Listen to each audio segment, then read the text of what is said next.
Hi, and welcome back to my channel. So for those of you that are new around here, thank you for joining me. My name is Amber, and obviously my channel is Books and Beaches because I love books and I love the beach. And actually my thoughts go out to all of those in Florida right now that are dealing with the repercussions of Hurricane Ian. I got a chance to go to Florida last year for spring break to visit some family. And although I have never been to the Fort Myers area, which I know got hit the hardest, I loved the beaches that I was able to experience, and I really hope that they can rebuild and come back from that. So, moving on, today I wanted to share with you all of the books that I read in September. It was a pretty decent reading month. I read 8 books, and for the first month back at school, I think that's great. A lot of it ended up being audiobooks because that's just the nature of this time of year. I listen to audiobooks as I'm getting ready in the morning or as I'm kind of winding down at the end of the day. It's just an easier format for me to take in as I'm getting used to my back to school schedule. So let's jump in and take a look at what I've read. A lot, like I said, were audiobooks, and some of them were on my Kindle. So I'm going to be inserting a lot of pictures because I don't have the physical books. And then even a couple of them that I did read, I have already passed along for friends or family to read. So yeah, we'll see.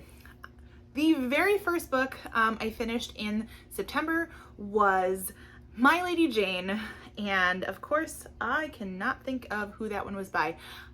I'll put it right here. This was for our September book club, for my in-person book club, and this just wasn't for me. I rated it 2 stars. It's kind of historical fantasy. There was a lot of historical elements about like King Edward and Jane. I don't think it's Jane Eyre, but I can't remember which Jane it was.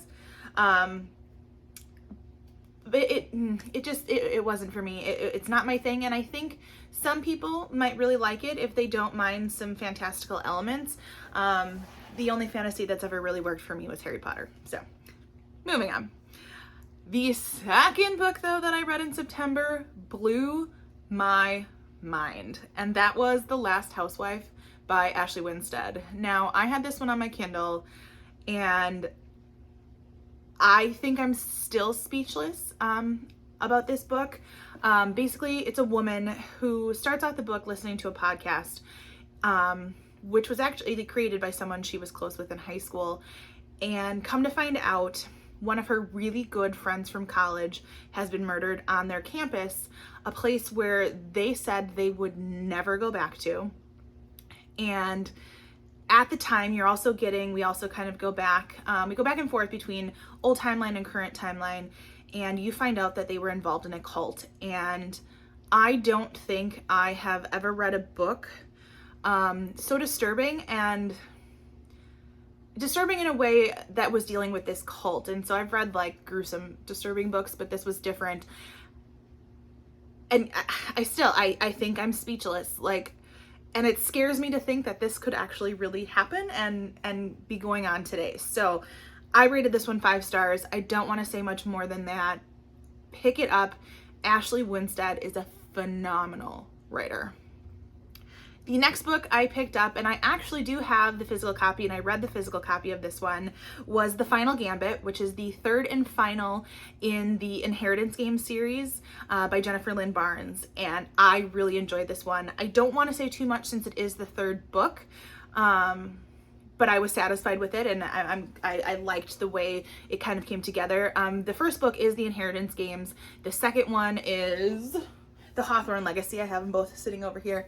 And the first one basically is we have this main character named Avery, and she finds out she is the inheritant of this very wealthy man's whole estate. And the only way she can actually gain all of his earnings, all of his money, is to live in the house where all of his family or his grandsons live, all of whom have been basically disinherited. And the whole series goes from there. So I really enjoyed it. Great YA. I've actually suggested a lot of students to read it, and my copy is out on loan to one of my colleagues, Taylor. because I was like, you need to read this if you haven't read. She's already read the first two, and so I said, here, go. I've already given it to my mom too, so definitely a great series to pick up. And it kind of worked because it was Series September. I didn't formally participate, but I finished a series, so woo. The next book I picked up was also a 5-star. This one has been sitting on my Kindle for quite a while, and that is 13 by Steve Cavanaugh. The tagline on this book, and this isn't going to spoil anything because this is literally on the cover, is the serial killer isn't on trial, he's on the jury. And oh wow, was it wild. We kind of go back and forth between two perspectives. So you're getting one of the lawyer's perspectives, and then the actual serial killer's perspective. And it was like nuts. Just the way the serial killer kind of figures out how he's getting on this jury, and then the dirty cops that are involved, and kind of the scenarios that the lawyer gets wrapped up into. It was great, and dare I say I kick myself for not picking this up sooner. I do believe it's part of a series that Steve Cavanaugh has written, but I didn't read, I think this was number 4, and I didn't read any of the first 3. I was able to jump into this one, and I feel fairly satisfied that I don't need to read the next one. I mean, it ended on a little bit of a cliffhanger, but I'm not sure if that would even be continued in the next book anyways. So really enjoyed that one. Glad I finally picked it up. The next book I picked up is one I actually do have a physical copy of right now, and that is The Renegade Reporters by Elissa Brent Weissman. This one I heard about at, I think, the BookTube Besties retreat, which I know I've talked everyone's ear off about, but it was so much fun. Amanda from the Curly Reader brought this one up, and it's middle grade. Middle grade is not something I typically pick up a lot of, but the concept of this one kind of perplexed me. Some girls get in trouble for a video going viral of their gym teacher, and they decide to start their own news show because they've been kicked off of their school news show, and they're investigating basically the company that they use to do everything on their computers with at school. And I think this was really neat because with working with technology and kids, I don't think they always understand the depth of the consequences of things that go on the internet. And these girls kind of discover like how information is being collected and what companies are doing with their information. And as someone that does some of that research in school for teachers, it was just a really interesting perspective to get it from the students' end and them realizing it. I could tell kids up and down all day to be, you know, protective of their information online, but this was a really unique perspective getting it from, I think these were 6th graders, you know, their perspective on things, which was great. So I gave that one a 4. I really enjoyed it. Is it perfect? No. Do I really think some of it could happen? No, but it was a good story and I like the concepts that were brought up in it. The next book I brought up is actually one of the books that I picked back in my Book of the Month focus video, which I'm still trying to get through a lot of my Book of the Month books. So this was the first one I picked up. And you'll see in one of my videos coming up how I'm going to continue to work on that goal. But this one was The Family Upstairs by Jewell. This one's been sitting on my shelves since November of 2009. 2019. I have not been a Book of the Month member since 2009, but 2019, and it was okay. Kind of your standard run-of-the-mill mystery. I wouldn't necessarily call it a thriller. We have a girl that basically comes into this mansion because she is like the inheritor of it, because her brother and sister have not come forward. She knows she was adopted, and this is something that's coming from her actual birth parents. And a whole bunch of stuff goes down after that. Oddly enough, this has also a cult kind of storyline to it because you are getting some perspectives of the storyline in the past. So I actually read 2 books about cults this month, which was not my plan, but they were fairly decent. But yeah, I liked this one. I am hoping that, I think it is The Family Remains. I'm not sure how much they are connected, but I do look forward to picking that one up. I rated this one 3.5 stars. It was good, not amazing. But I didn't disenjoy my time either. Unenjoy. Anyway, 3.5 stars for the family upstairs. The next book that I picked up was one that I received from NetGalley, but I decided that I had to wait until the audiobook came out, and I wasn't approved for the audiobook because it was Thank You for Listening by Whelan.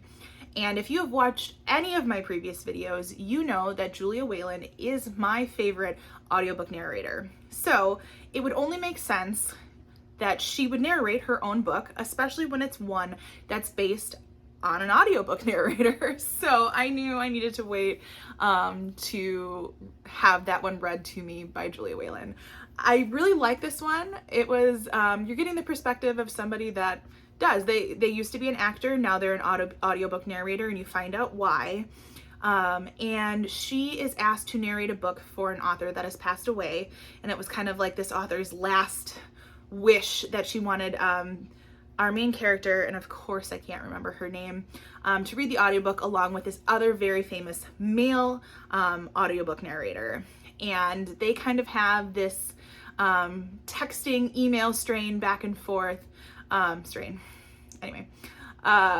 that they kind of fall for each other through text, and as I say always, things go from there. I don't want to give too much away, but it was good. I enjoyed it. I toggled between a 3.5 and a 4 star. There are things that happen that you're like, but there were parts that made me like really love it. The main character has a really adorable relationship with her grandmother, and that was kind of something that pulled at the heartstrings, and so that was what bumped it probably up to a 4 for me. But yeah, I was hovering between that 3.5 and 4 stars.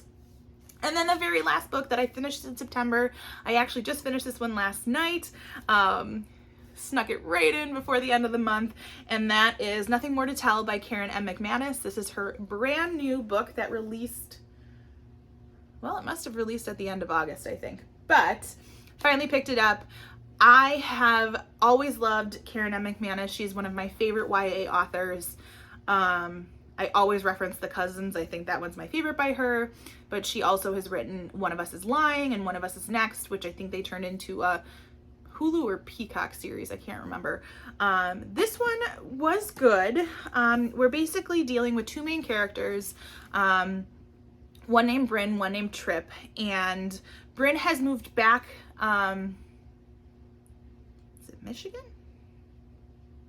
No, I can't remember, but she's moved back from Chicago to go to her old boarding school, and Trip was kind of one of her really good friends until they had a falling out right before they left and moved to Chicago.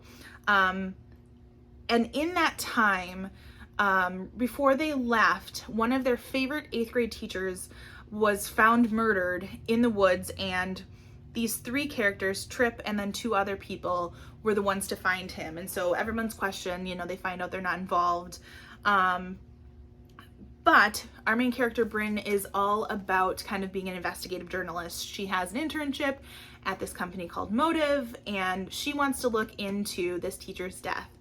And meanwhile, at school, they're kind of honoring this teacher and creating a garden for him, and things that involve him keep coming up vandalized. And so Bryn takes it upon herself to try to figure out what's going on. And a lot of different things kind of start happening from there. I don't want to give too much away per usual. This one was a pretty solid 4 for me. I liked it. Not perfect, not as gripping as some of the other ones I've read. My one thing about this one, there was a lot of language in it, and I don't mind language. You can swear, the kids at school swear. It's not something that I'm not used to, and these students in the book are like seniors, so it was just like a little shocking, especially when it's written YA, but that's fine. And there's a lot of drinking involved in here, underage drinking, obviously. So, you just have to kind of take it, but I would be hesitant to recommend it to like younger readers. I think middle school readers could probably handle it, but just know that there are some of those contents in there. So those are the 8 books that I have read in September.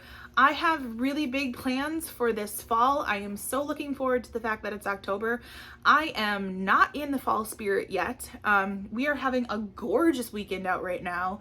in Wisconsin. And so I haven't gotten into that fall spirit quite yet, but my plan for October is, as Lindsay says at Lindsay's Little Library, to scare the crap out of myself.